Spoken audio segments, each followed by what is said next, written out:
Police interrogation में झनक एकदम बेगुनाह साबित होती है और ऋषि का विश्वास रिश्तों को नई दिशा देता है। जी हाँ दोस्तों, हम बात करें स्टार प्लस के शो झनक की, तो दोस्तों आगे बढ़ने से पहले अगर आप हमारे चैनल पर नए हैं तो इसे सब्सक्राइब कर दीजिए, साथ ही बेल आइकन दबाना ना भूलिए। वीडियो अच्छा लगे तो इसे लाइक जरूर कीजिएगा। चलिए आगे बढ़ते हैं दोस्तों। जैसे कि हम देखें कि पुलिस बोस हाउस पहुँचती है और झनक को गिरफ्तार करने की कोशिश करती है, क्योंकि अदिति ने एक कीमती डायमंड नेकलेस चोरी का सबूत झनक पर लगाया है। ऋषि पुलिस अधिकारी से बहस करता है और कहता है कि वह झनक की जिम्मेदारी लेगा, लेकिन अधिकारी सबूत पर जोर देते हैं। वे कोर्ट पर सवाल ला देते हैं। अदिति की कुटिल मुस्कान और साजिश उजागर होती है जब सबूत उसके खिलाफ घूम जाते हैं। ऋषि झनक का हाथ थामकर उसे बचाने का वादा करता है और अदिति पर सवाल उठाता है। हाल में सन्नाटा छा जाता है, जहां मेहमान और स्तब्ध होकर देखते हैं। पुलिस अदिति से पूछताछ शुरू करती है, जिससे उसका अहंकार चूर चूर हो जाता है। झनक बेगुनाह साबित होती है और ऋषि का विश्वास रिश्तों पर नई दिशा देता है। पीछे की पीली लाइट उम्मीद पर प्रतीक बनती है और एपिसोड ड्रामा सस्पेंस पर खत्म होता है। यहाँ दोस्तों देखने को मिलता है कि पुलिस झनक को हथकड़ियाँ लगाने को कहती है, लेकिन ऋषि बीच में आकर रोकता है। वह अधिकारी से बहस करता है कि सबूत फर्जी है और अदिति की साजिश है। अदिति अपनी कुटिल मुस्कान छुपाती है, जबकि झनक चुपचाप बेगुनाही का इंतजार करती है। हाल में तनाव चरम पर पहुंच जाता है। ऋषि जबकि झनक का हाथ पकड़ता है और थामता है और कोर्ट जाने का फैसला लेता है। वह अदिति से सबूत मांगता है, जो घबरा जाती है। परिवार के सदस्यों के बीच बहस छिड़ जाती है और पुलिस अदिति की जांच शुरू कर देता है। कोर्ट में सबूत पलट जाते हैं। अदिति पर उंगली उठती है।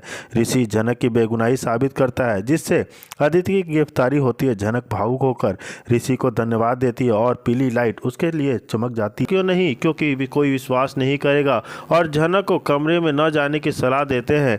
अदिति पूछती है कि क्या झनक ने उसका कमरा लॉक न किया होता या इनकार कर दिया होता, तो जेठू हाँ कहते हैं। ऋषि कहते हैं कि जो दोषी है उसका नाम सामने आएगा और सजा देंगी। जी हाँ दोस्तों, क्योंकि ये झनक को फंसाने की साजिश हो सकती है। अदिति झनक को सोने को कहती है, लेकिन झनक धृतमान के आने का और पढ़ाई का इंतजार करती है। अदिति ताना मारती है कि क्या बहू ही हो जाएगी या बहन भी भाई का इंतजार करती रह सकती है। अदिति ऋषि के शिकायत करती है कि वह झनक का इतना समर्थन क्यों करती है, लेकिन झनक ने उसका साथ बुरा बर्ताव किया। ऋषि कहते हैं कि झनक ने कुछ गलत नहीं किया और कहा चलते हैं। एपिसोड में अदिति की साजिश और परिवार में तनाव पर ज़्यादा बवाल बढ़ जाता है, जहां देखने को बोस हाउस में हॉल में सुबह के समय तनावपूर्ण माहौल बना होता है, जिसमें पिछले चोरी वाली घटना के बाद पूरा परिवार स्तब्ध और झनक से नाराज रहता है। झनक चुपचाप किचन में नाश्ता बना रही होती है, तब दरवाजे पर दस्तक होती है। अदिति के माता पिता यानी कि अनिरुद्ध और अर्शी गुस्से से भरे हुए घर में घुसते हैं।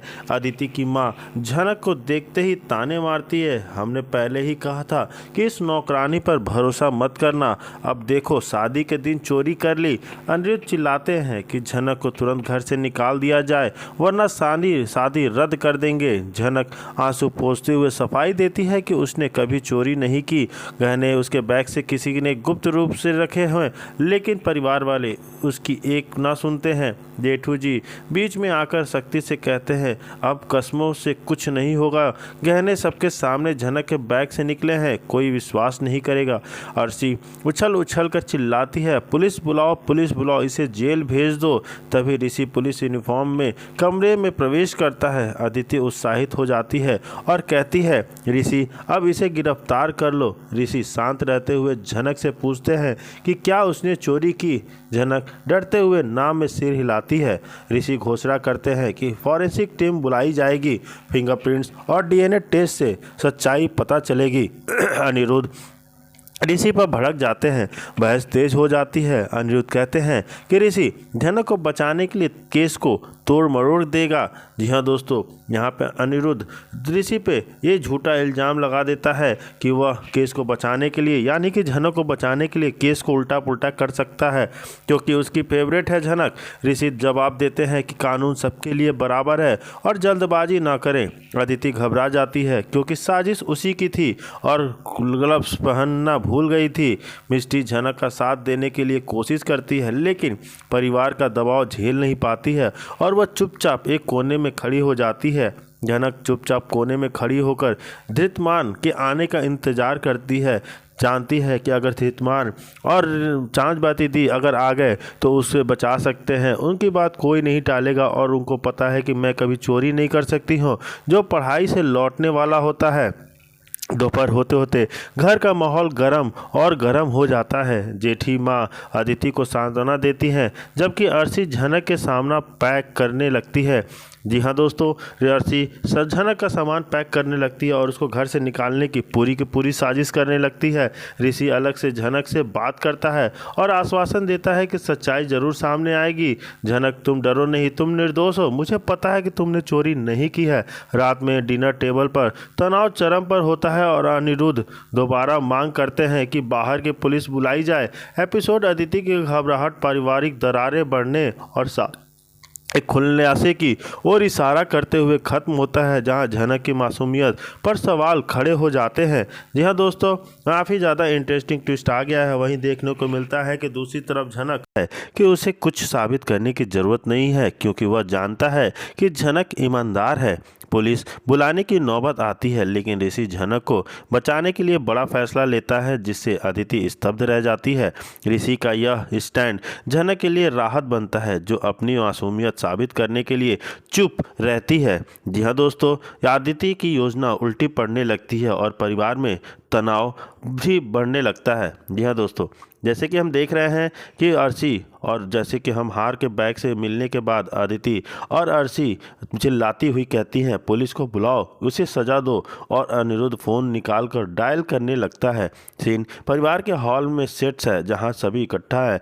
झनक घुटनों पर बैठ ही रो रही होती है, आंसू बहाते हुए कहती है, मैंने कुछ नहीं चुराया, भगवान जानता है। तभी ऋषि तेज कदमों से आता है और अनिरुद्ध का फ़ोन छीन लेता है।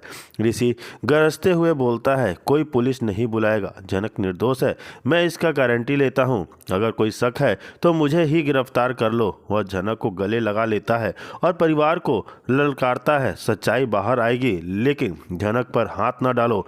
अदिति स्तब्ध होकर पीछे हट जाती है, जबकि अर्शी चिल्लाती है, तुम पागल हो गए हो। ऋषि जवाब देता है, नहीं, मैं आंखें खोल चुका हूँ, ये साजिश बंद करो। इससे परिवार में सन्नाटा छा जाता है। जी हाँ दोस्तों, इसमें देखने को मिलता है यह सीन भावनात्मक चरम पर समाप्त होता है, जहां ऋषि झनक को उठाकर कमरे में ले जाता है और दरवाज़ा बंद कर देता है।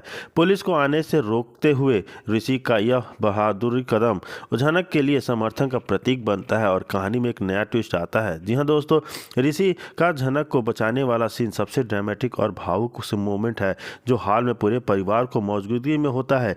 अदिति और अर्शी की साजिश से झनक के बैग से लाखों का हार मिलने के बाद माहौल गर्म तो हो जाता है, लेकिन अनिरुद्ध गुस्से में फोन करता है पुलिस को। लेकिन अदिति देखने को मिलता है कि झनक फर्श पर घुटनों के बल बैठ जाती है और सिसकारियां ले रही होती है। उसके चेहरे पर आंसुओं की लकीरें साफ दिखाई देती है।